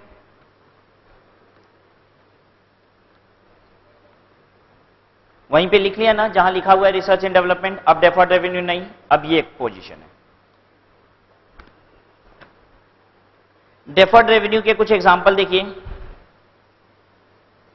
अगर आप कोई खर्चा फुल्ली इन एडवांस पे कर दो, कोई खर्चे को एडवांस में पे कर दो, ठीक है, हमने 5 साल का कोई खर्चा एडवांस में पे कर दिया, तो अब ये खर्चा पता है क्या कहलाएगा? Deferred revenue. हमने कोई भी खर्चा 5 साल का अगर एडवांस में पे कर दिया तो 5 साल बेनिफिट मिलेगा कि नहीं? रेंट 5 साल का जमा कर दो, 5 साल बेनिफिट मिलेगा कि नहीं? हाँ, 5 साल टेलीफोन का पैसा पहले से ही जमा कर दो, 5 साल तक टेलीफोन यूज करोगे कि नहीं? बिल्कुल करोगे। तो अगर कोई भी खर्चा हम एडवांस में पे कर देंगे तो डेफिनेट सी बात है कि हम आगे उसका बेनिफिट लेंगे ही। तो अगर एडवांस में खर्चा पे हो जाता है तो वो भी क्या कहलाता है? Deferred revenue. आप देखिए, आप अगर टेलीफोन का बिल 5 साल का एडवांस में जमा कर दिए तो क्या इस खर्चे को एक साथ पीएल में चार्ज करोगे? नहीं, आने वाले 5 सालों तक हम चार्ज करते रहेंगे, ठीक है। बात, हम 5 साल का किराया आज ही दे दें तो 5 साल का किराया हम आज ही पीएल में चार्ज कर देंगे? नहीं, हर साल का जितना किराया बनता है उतना ही चार्ज करेंगे, ठीक है। तो बिल्कुल क्या इसकी ट्रीटमेंट भी डेफर्ड रेवेन्यू एक्सपेंडिचर की तरह नहीं हो रही है? बिल्कुल हो रही है। तो जितने एडवांस खर्चे होते हैं वो ऑटोमेटिकली क्या होते हैं? Deferred revenue. फिर देखिए, expenditure partly paid in advance. आप क्या कर रहे हो? कुछ खर्चों को पार्ट एडवांस में पे कर दिए हो, ठीक है। इसका क्या मतलब हुआ? हमने 1.5 साल का खर्चा पे कर दिया, हमने 1.5 साल का खर्चा पे कर दिया, तो आधे साल का पता है क्या है? एडवांस खर्चा हो गया। इसका बेनिफिट आपको कब मिलेगा? अगले साल, ठीक है। या फिर ऐसे समझिए, मेरा अकाउंटिंग ईयर चलता है अप्रैल से लेके मार्च तक का, ठीक है। हमने एक खर्चा पे किया है सितंबर में, ठीक है, 1 सितंबर को हमने पे किया है, और ये कब तक चलेगा? 31 अगस्त नेक्स्ट फाइनेंशियल ईयर तक। जल्दी बताइए, ये जो खर्चा हमने पे किया है क्या इसका बेनिफिट हमको 1 साल से अधिक मिल रहा है? 1 सितंबर से 31 अगस्त तो एक ही साल होता है। जल्दी बताइए, क्या इसका बेनिफिट हमको एक अकाउंटिंग पीरियड से अधिक मिल रहा है? यस, ये 2 अकाउंटिंग पीरियड में फॉल करेगा। अभी जो हमने खर्चा 1 सितंबर को दिया है, मार्च में एक फाइनेंशियल ईयर खत्म हो जाएगा, दूसरा अकाउंटिंग पीरियड 1 अप्रैल से शुरू हो जाएगा। ये जो खर्चा हमने 1 सितंबर को पे किया है इसका बेनिफिट हमको 2 अकाउंटिंग पीरियड में मिलेगा। क्या हम इसको 2 अकाउंटिंग पीरियड में चार्ज करेंगे कि नहीं खर्चे को? बिल्कुल करेंगे। पता है अगले साल में कितना महीना चला जा रहा है? अप्रैल, मई, जून, जुलाई, अगस्त, 5 महीना अगले साल जा रहा है। और करंट ईयर में क्या महीना है? सितंबर, अक्टूबर, नवंबर, दिसंबर, जनवरी, फरवरी, मार्च, 7 महीना। तो जो हम खर्चा पे किए होंगे वो 7:5 के रेशियो में ब्रेक कर देंगे। 7 महीने का खर्चा इस साल चार्ज कर लेंगे, 5 महीने का खर्चा अगले साल चार्ज कर लेंगे। ये खर्चा क्या कहलाएगा? Deferred revenue. बात समझ में आ गई? तो हम डेफर्ड रेवेन्यू के कुछ और एग्जांपल्स देखना है। पहले हमने उसकी डेफिनेशन देखी। डेफिनेशन ये होती है कि आपको बेनिफिट एक अकाउंटिंग पीरियड से अधिक मिलेगा, ठीक है, और वो फिक्स्ड एसेट नहीं होना चाहिए। 1 साल से अधिक बेनिफिट मिलेगा और फिक्स्ड एसेट नहीं होना चाहिए। 1 साल नहीं, साल हम अब रेक्टिफाई कर रहे हैं अपने सेंटेंस को, क्या बोलेंगे? एक अकाउंटिंग पीरियड, ठीक है, क्योंकि यहां भी तो 1 साल ही है लेकिन एक अकाउंटिंग पीरियड से अधिक है, ठीक है। तो एक अकाउंटिंग पीरियड से अगर अधिक बेनिफिट मिलेगा तो डेफर्ड रेवेन्यू एक्सपेंडिचर है। तो जैसे आपने जितने एडवांस खर्चे पे कर रखे हैं वो डेफर्ड रेवेन्यू है। आपने कोई खर्चा मिड ऑफ द ईयर में पे किया, थोड़ा सा इस साल का हो गया, थोड़ा सा अगले साल का हो गया, ठीक है, तो अब वो भी क्या है, डेफर्ड रेवेन्यू है। एबनॉर्मल लॉसेस, एबनॉर्मल लॉसेस का मतलब होता है बहुत बड़ा लॉस हो गया आपको, ठीक है। अगर एक बहुत बड़ा लॉस हो जाता है तो पीएल में एक बार में नहीं चार्ज किया जाता। अगर बहुत बड़े लॉसेस हो जाते हैं तो आप इसे क्या करते हो, धीरे धीरे अपने पीएल में चार्ज करते हो। देखिए, any loss of an exceptional nature, example loss arising from fire of a non insured asset. आपकी एक एसेट क्या होती है, जल जाती है, आपने उसका इंश्योरेंस नहीं कराया था, बहुत बड़ी एसेट थी आपकी कंपनी का, तो आधा पैसा उसी एसेट में लगा हुआ था। अगर ऐसी एसेट जल जाएगी तो आप क्या करोगे, उसको धीरे धीरे अपने पीएल में चार्ज कर लोगे, ठीक है। चलिए, ये था खर्चे की बात। अब now coming to capital receipt. Capital receipt और रेवेन्यू रिसिप्ट में अंतर ये है, रेवेन्यू रिसिप्ट आपकी रेगुलर रिसिप्ट होती है जो हमेशा आ रही है, कैपिटल रिसिप्ट वो रिसिप्ट है जो आपको कभी कभार आती है। Capital receipt include the amount receive by issue of share, long term और short term loan taken from bank.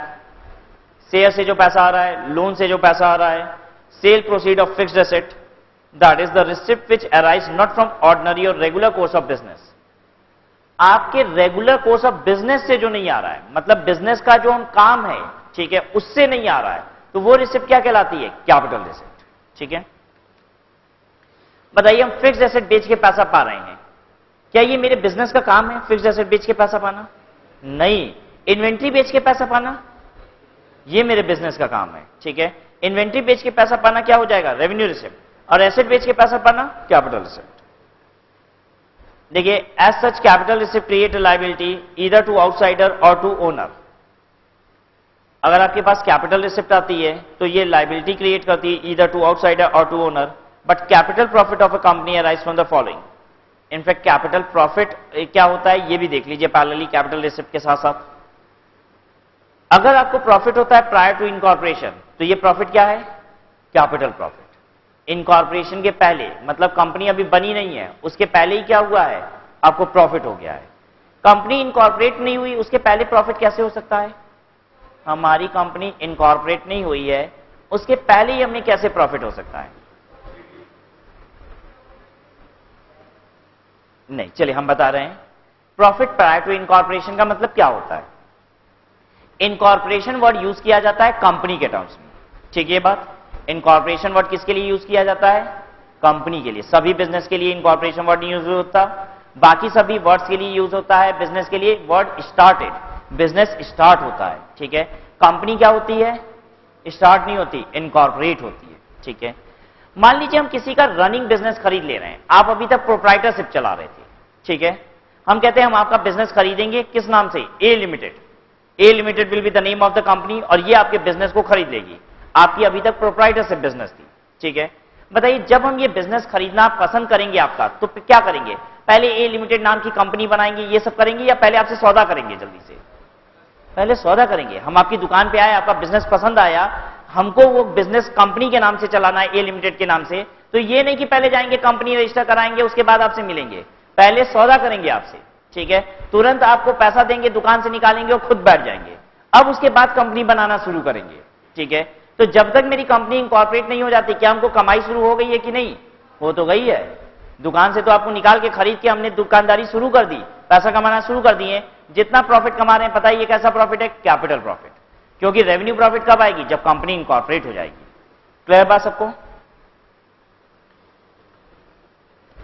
तो this is called profit prior to incorporation. उसके बाद premium received on issue of share. Share issue कर रहे हो, premium ले रहे हो, ये कैसा प्रॉफिट है? Capital profit. 10-10 रुपए का शेयर 12-12 रुपए का शेयर होल्डर को दे रहे हो, 2-2 रुपया जो पा रहे हो, ये क्या है? Capital profit. Profit made on resale of forfeited share. Share forfeit कर लिए थे और प्रॉफिट में उसको बेच दिए, क्या होता है फॉरफीचर? शेयर होल्डर को जितने पैसे शेयर के रिस्पेक्ट में देने थे, आपने जो पैसे कॉल किए थे, शेयर होल्डर नहीं दे रहा है, ठीक है। तो जब नहीं देता है ना, आप 2-3 बार उसको रिमाइंडर भेजते हो कि देखो पैसा तुम्हारा बाकी है, 2 रुपए मंगाए थे, क्यों नहीं दे रहे हो, दे दो। एक नहीं भेजा, फिर आप भेजते हो एक बार रिमाइंडर, 2 बार 3 बार भेजे, फिर एक बार आप धमकी भरा खत भेजते हो, धमकी वाला।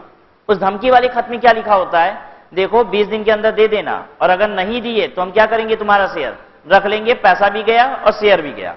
ठीक है, ऐसा धमकी भरा खत लिखने के बाद भी अगर शेयर होल्डर पैसा नहीं देता है तो क्या किया जाता है, शेयर फॉरफिट। ध्यान दीजिएगा, ऐसे फॉरफिट नहीं हो जाता कि हम बस कहते हैं पैसा दो, नहीं दे रहा है तो फॉरफिट कर लिए। नहीं, पहले आपको ये बताना पड़ेगा, देखो अब की नहीं दिए, बस अब ये बहुत हो गया, अब की नहीं दिए तो क्या करेंगे, शेयर फॉरफिट कर लेंगे। तो अब क्या कर सकते हो आप, शेयर फॉरफिट कर सकते हो। ठीक है, हमने किसी का शेयर फॉरफिट कर लिया, उसने 6 रुपए दे दिया था, 10 रुपए का शेयर था, 6 दे चुका था, 4 रुपया नहीं दे रहा था, लिखे धमकी भरा खत, 4 रुपए दो नहीं तो ले लेंगे शेयर भी तुम्हारा। ठीक है, नहीं दिया, हमने शेयर ले लिया। ठीक है, हमने ये शेयर 6 रुपए का ले लिया और किसी दूसरे को पता है कितने का बेच दिया, 8 रुपए का और बेच दिया, तो मेरे पास कितना पैसा आ गया, 6 रुपया एक बार आया था, 8 रुपया और आ गया, कितना हो गया, 14 रुपया। और शेयर कितने का, 10 रुपया। 4 रुपया कमाए और फॉर फ्यूचर पे, ये जो 4 रुपए कमाए कैसा प्रॉफिट है, कैपिटल प्रॉफिट। ठीक है,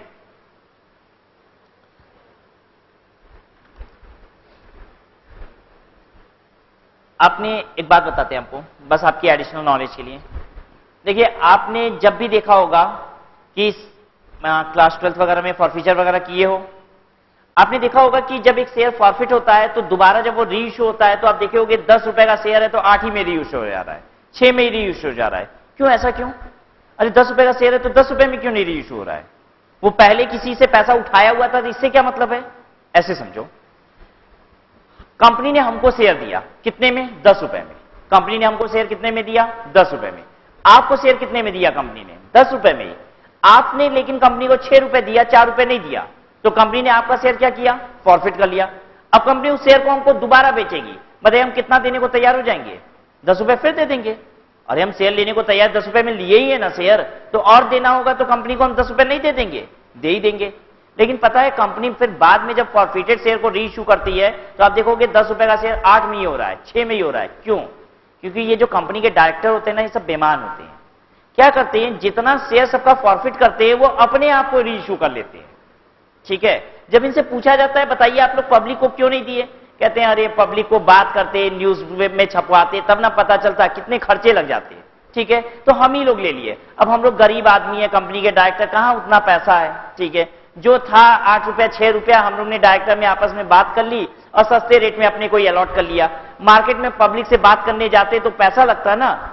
ठीक है, फिर से अनाउंसमेंट कराते, न्यूज में देते, टीवी में चलवाते, तब ना पब्लिक को पता चलता, वो लोग पैसे देते। इतना पैसा भी नहीं था कंपनी के पास, तो हम लोग गरीब डायरेक्टर सोचे कि हम ही लोग क्यों ना इस शेयर को ले ले। ठीक है, ऐसा कहते हैं डायरेक्टर, और इसीलिए सस्ते में अलॉट कर लेते हैं। बात समझ में आ रही है सबको? चलिए छोड़ दीजिए ये सब बात। तो प्रॉफिट जो होता है फॉरफिटेड शेयर पे, ये भी क्या है, कैपिटल प्रॉफिट। उसके बाद redemption of debenture at a discount, 100 रुपया का डिवेंचर है, 90 रुपया में रिडीम कर दियो। ठीक है, तो 10 रुपया जो आया ये क्या है, कैपिटल प्रॉफिट। हालांकि ये होता नहीं है कभी, ये होता नहीं है। 100 रुपए का डिवेंचर 90 रुपया में रिडीम करोगे, लेगा डिवेंचर होल्डर आपसे डिवेंचर, कहोगे 100 रुपए का शेयर इशू कर रहे हैं, 5 साल बाद 90 रुपया देंगे, डिवेंचर होल्डर कहेगा लाओ पैसे लगा देते हैं, नहीं लगाएगा। ठीक है, लेकिन पता है आपने डिवेंचर रिडीम डेट डिस्काउंट पढ़ा है कि नहीं कभी, पहले ये बताओ। पढ़ा तो है, तो आप कहोगे क्या बात है, ऐसी जबरदस्ती पढ़ा दिया जाता है। होता क्या है, डिवेंचर्स जो कंपनी ने इशू किए थे 10 साल बीत गए। ठीक है, इसके रिडेम्पशन का समय हो चुका है, कंपनी के पास देने के लिए पैसे ही नहीं है। ठीक है, कंपनी कह रही है कि 10 लाख का डिवेंचर है लेकिन मेरे पास 10 लाख रुपए नहीं है, 4 लाख रुपए ही बचे हैं रिडीम करने के लिए। ठीक है, तो अभी हम 4 लाख रुपए की रिडेम्पशन कर पाएंगे, 6 लाख की रिडेम्पशन अभी कर नहीं पाएंगे। ठीक है, तो जल्दी बताइए क्या होगा, 10 लाख के सारे डिवेंचर होल्डर टूट पड़ेंगे कि नहीं कंपनी पे, पहले मेरा ही पैसा दे दो। जरा सोच के देखिए, कंपनी ने 10 लाख रुपए का डिवेंचर इशू किया, 10 साल बाद कंपनी को रिडीम करने थे, 10 साल हो गए हैं। कंपनी कह रही है मेरे पास 10 लाख रुपए नहीं है, 4 लाख रुपए अभी है, थोड़ा सा रिडीम कर दे रहे हैं, 6 लाख का 1 साल बाद कर देंगे। क्या होगा, डिवेंचर होल्डर टूट पड़ेंगे, कहेंगे मेरा ही पहले रिडीम कर दो। अब कंपनी चालाकी क्या करती है, बोलती है हम लोग तो डिस्काउंट पे रिडीम कर रहे हैं 4 रुपए की, किसको किसको अभी कराना है, जो साल भर बाद कराएगा ना, जब पैसे होंगे तब पूरा 100 देंगे। अब बहुत सारे लोग कहते हैं पता नहीं ये कंपनी बेईमान टाइप की कंपनी है, कह रही है अभी पैसा नहीं है मेरे पास, जो दे रही है पकड़ो जल्दी से। ठीक है, वो 10% कमी दे रही है, ले लो जल्दी से, पता नहीं आगे पैसा देगी भी कि नहीं। ठीक है, तो इसलिए अब क्या होता है, डिवेंचर रिडेम्पशन किस पे हो जाता है, डिस्काउंट पे, और डिवेंचर होल्डर एग्री भी कर जाते हैं। बात समझ में आ रही है? ऐसा बहुत हुआ है मार्केट में। बड़ी सारी कंपनी ने डिवेंचर रिडेम्पशन के समय पे इंकार कर दिया, हाथ खड़े कर दिए, कहे कि मेरे पास तो पैसे नहीं है देने के लिए। फिर धीरे से बोलती है थोड़ा कम है, ठीक है, 10 लाख का डिवेंचर है तो कहेंगे 8 ही लाख रुपया है, थोड़ा सा कम है, अभी जिसको जिसको कराना है करा लो, बाद में बाकी लोग का भी कर देंगे, कोई दिक्कत नहीं है। लेकिन अब भीड़ लग जाती है, जब भीड़ लग जाती है तो अब कंपनी मजा लेती है उसका, कहती है कि सबको कराना है क्या, लेकिन नहीं, अब हम तो कितने का कर सकते हैं, 8 लाख, तो हम लोग अब 100 रुपया नहीं दे रहे हैं, 96 रुपया दे रहे हैं, बोलो कितने को लेना है, तो अब भीड़ छट जाती है तुरंत, ठीक है। थोड़े से लोग अब आगे बढ़ जाते हैं, 96 में भी रिडीम कराने के लिए तैयार है, उनको रिडीम कर देती है। बात समझ में आ रही है? अदरवाइज ऐसे थोड़ी ना होगा, हम 100 रुपए का डिवेंचर रेस करेंगे, कहेंगे 5 साल बाद 90 देंगे, लोगे आप, लोगे ही नहीं, ठीक है। ये सब नाटक करना पड़ता है रिडेम्पशन अगर आपको डिस्काउंट पे करना है तो, ठीक है। अब पता है ये सब नाटक ज्यादातर किस केस में होता है, गवर्नमेंट वाले प्रोजेक्ट में, ठीक है, जहां पे हम कहते हैं कि गवर्नमेंट में अगर सिक्योरिटी में पैसा लगाते हैं तो पैसा सबसे सेफ है, मिलेगा, मिलेगा, गारंटी है, लेकिन कितना रुला के मिलेगा इस बात की गारंटी नहीं है। बात समझ में आ रहा है कि गवर्नमेंट की सिक्योरिटी में पैसा सेफ है, तो हम भी कह रहे हैं पैसा सेफ है, 100% पैसा मिलेगा, गारंटी है, लेकिन अगर पैसा 10 साल बाद मिलना है तो 25 साल बाद मिलेगा, इस बात की गारंटी नहीं है, कब मिलेगा ये नहीं कहा जा सकता, ठीक है।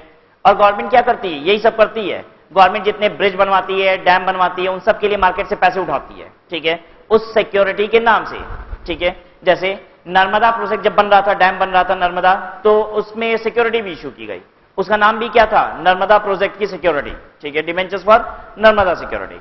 गवर्नमेंट ने वो प्रोजेक्ट रेडी होने के बाद तक उसका पैसा नहीं दिया, ठीक है, और बाद में गवर्नमेंट ने क्या किया, 3-4 टुकड़ों में, फेजेस में पेमेंट की, कहा कि जिसको पैसा लेना है लो, अभी मेरे पास पूरे पैसे नहीं है, 100 रुपया का 90 रुपया देंगे, जिसको जल्दी है ले जाओ 90 रुपया, ऐसे ऐसे पैसा दिया, ठीक है। प्रॉफिट मेड ऑन सेल और रीवैल्यू ऑफ फिक्स्ड एसेट, अगर आप एसेट को सेल करके पैसा कमाते हो तो पता है ये कैपिटल रिजर्व है, लेकिन अगर आप फिक्स्ड एसेट को रीवैल्यू कर देते हो तो ये क्या कहलाता है, रीवैल्यूएशन रिजर्व, ठीक है। एसेट बेच दिए, सेल कर दिए, तो आपको जो प्रॉफिट आता है वो रियलाइज्ड प्रॉफिट होता है, रियलाइज्ड कैपिटल प्रॉफिट। अगर हम एसेट को रीवैल्यू करते हैं, तो ये क्या होता है मालूम है, unrealised capital profit. Capital profit तो है लेकिन रियलाइज नहीं हुआ है।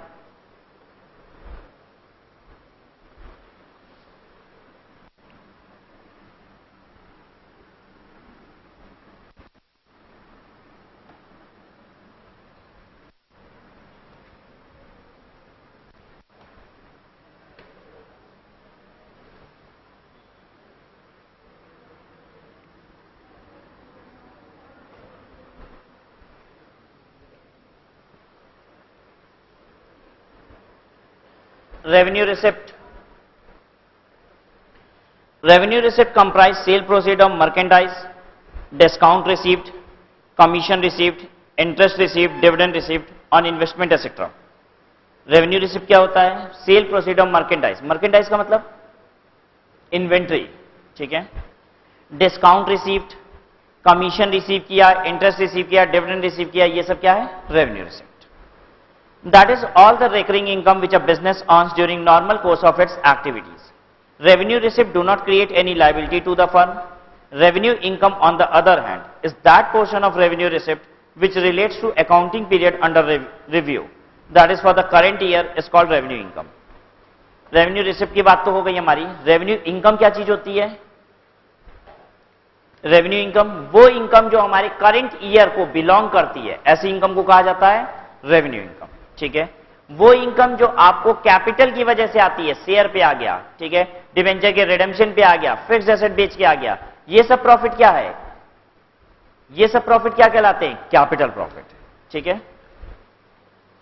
इलस्ट्रेशन, आपको आइडेंटिफाई करना होगा कैपिटल खर्चे हैं कि रेवेन्यू खर्चे हैं। State whether the following are capital और revenue expenditure. Paid a bill of ₹10,000 to Mr Kumar who was engaged as the erection engineer to set up a new automatic machine costing ₹20,000 at the new factory site. आपने 10,000 रुपए mister Kumar को दिया है ताकि वो नई machine की इरेक्शन कर सके, ठीक है। आपको नई मशीन इंस्टॉल करवानी है, उसके लिए आप 10,000 रुपए मिस्टर कुमार को दे रहे हो, कैपिटल खर्चा, ठीक है। फिक्स एसेट से रिलेटेड, एक्विजिशन से, इंस्टॉलेशन से रिलेटेड सारे खर्चे कैपिटल खर्चे होते हैं। incurred rupees 26,000 expenditure on varied advertisement campaign undertaken yearly on a regular basis during the peak festival season. क्यों रेवेन्यू? रेवेन्यू क्यों? आपने एडवर्टीजमेंट का खर्चा किया है, एडवर्टीजमेंट का खर्चा तो डेफर्ड रेवेन्यू भी हो सकता है। देखिए क्या लिखा हुआ है, अंडरटेकन ईयरली, अंडरलाइन कीजिए word undertaken yearly.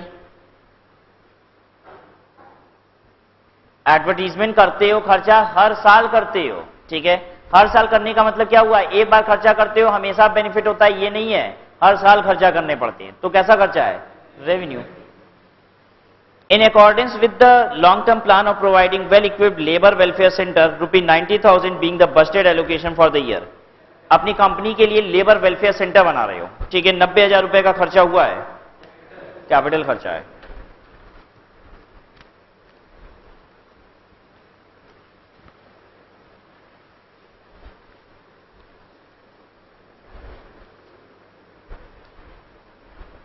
Classify the following item as capital revenue expenditure. Illustration 2 देख रहे हैं। An extension of railway track in the factory area. Capital expenditure तो बोल रहे हो, लेकिन आप लोग को कुछ मालूम है नहीं। फैक्ट्री एरिया के अंदर कह रहा है रेलवे की ट्रैक बन रही है, ये हमारी फैक्ट्री है, ठीक है, इसके अंदर रेलवे का ट्रैक बन रहा है। ये सब भी होता है क्या? फैक्ट्री प्रीमाइसेस के अंदर हम रेलवे ट्रैक बना देते हैं, रेल की पटरी। क्यों?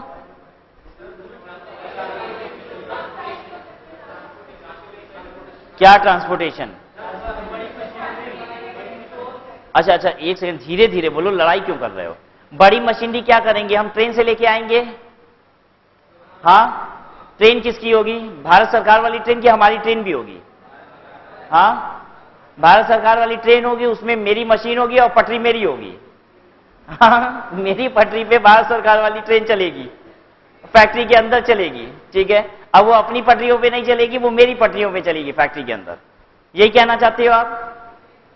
हाँ, अगर आप ये नहीं कहना चाहते हो तो गलत कर रहे हो, यही कहना चाहो, ये सही है, ठीक है। चलिए देखिए क्या होता है, आपको बताएं।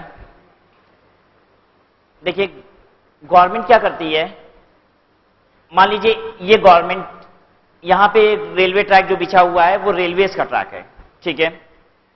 यहां तक ट्रेन आती है, आपको अगर अपना माल उतारना है तो कहां उतारना होगा? यहीं पे उतारना होगा, ठीक है।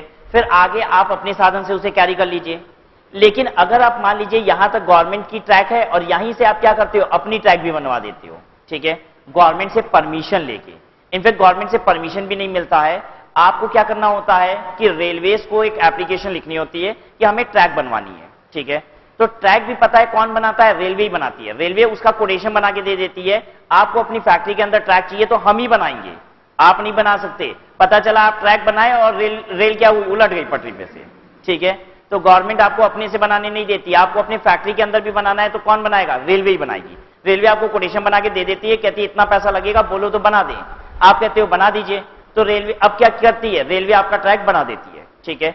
अब होगा क्या कि यहां तक जब ट्रेन आएगी तो ये मुड़ के आपके ट्रैक पे भी आ जाएगी और आपका सारा माल उतार देगी। हाँ, आपको ट्रांसपोर्टेशन चार्जेस रेलवे को पे करने होंगे। अगर हम ट्रांसपोर्टेशन चार्जेस पे कर रहे हैं तो उसको दिक्कत क्या है, मेरी पटरी पे चले या अपनी पटरी पे चले? आपको बड़ा आश्चर्य हो रहा था कि भले वो मेरी पटरी पे क्यों चलने लगे, अरे ट्रांसपोर्टेशन चार्ज पा रही है, क्यों नहीं चलेगी, ठीक है। और तो और ये पटरी भी पता है कौन बनाया है? रेलवे ही तो बनाई है। पैसा बल्कि उल्टे किससे उठा ली है?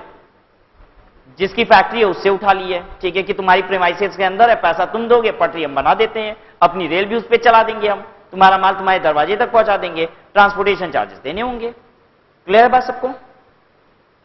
इनफैक्ट हम आपको बता दें, ये जो होता है ना, जो गवर्नमेंट वाला होता है, इसको ट्रैक बोलते हैं रेलवे का, ठीक है।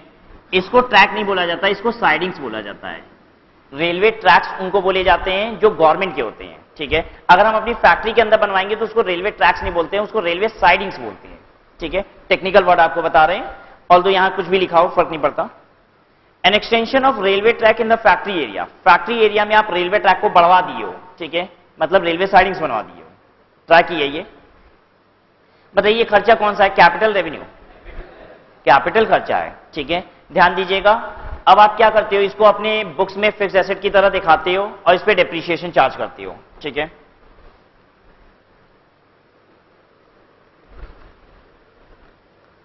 चलिए आगे देखिएगा, wages paid to machine operator, revenue खर्चा, ये तो हमेशा देंगे। Installation cost of new production machine, capital. Material for extension of foreman office in the factory, foremans के लिए आप क्या कर रहे हो, ऑफिस बना रहे हो फैक्ट्री में।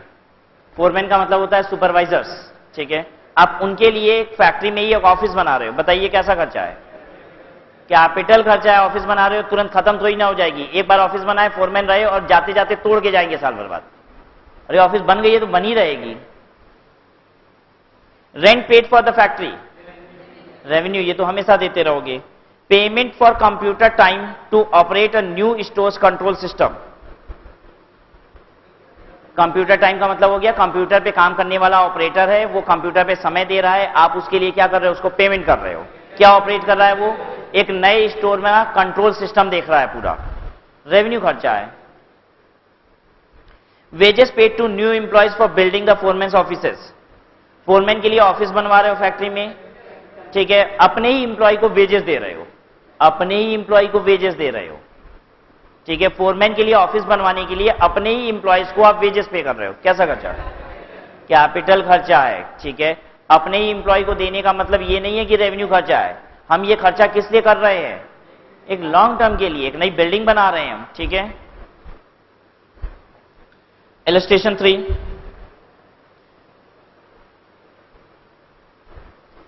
for each of the cases numbered below indicate whether the income or expenditure is capital or revenue, capital है कि रेवेन्यू, आपको ये बताना है। Payment of wages to owns once own employees for building new office extension, देखिए office का extension हो रहा है, यानी ऑफिस को बढ़ाया जा रहा है, बड़ा बनाया जा रहा है, capital expenditure. Regular hiring of computer time for the preparation of firms account, आप हमेशा क्या करते हो, कंप्यूटर ऑपरेटर हायर करते हो ताकि आप फर्म के अकाउंट्स बनवा सको, रेवेन्यू खर्चा है। Purchase of new computer for use in the business, capital. The use of motor vehicle hired for 5 years but paid at every 6 month, हर 6 महीने पे पेमेंट करते हो, 5 साल का एक ही बार में एग्रीमेंट कर दिए हो किराए पे मोटर व्हीकल लेने का, मोटर व्हीकल किराए पे लाए हो, 5 साल का एग्रीमेंट है, 6 महीने पे पेमेंट होता है, कैसा खर्चा, रेवेन्यू, 6 महीने पे कर रहे हो, रेवेन्यू खर्चा। चलिए बैलेंस क्या आप अपने आप देख लोगे इसमें, ऐसे ही आप सारे क्वेश्चन देख लीजिएगा, बस आपको कैपिटल और रेवेन्यू आंसर्स प्रोवाइडेड है, बस चेक कर लेंगे आप, ठीक है। So we have completed with capital and revenue expenditure receipts.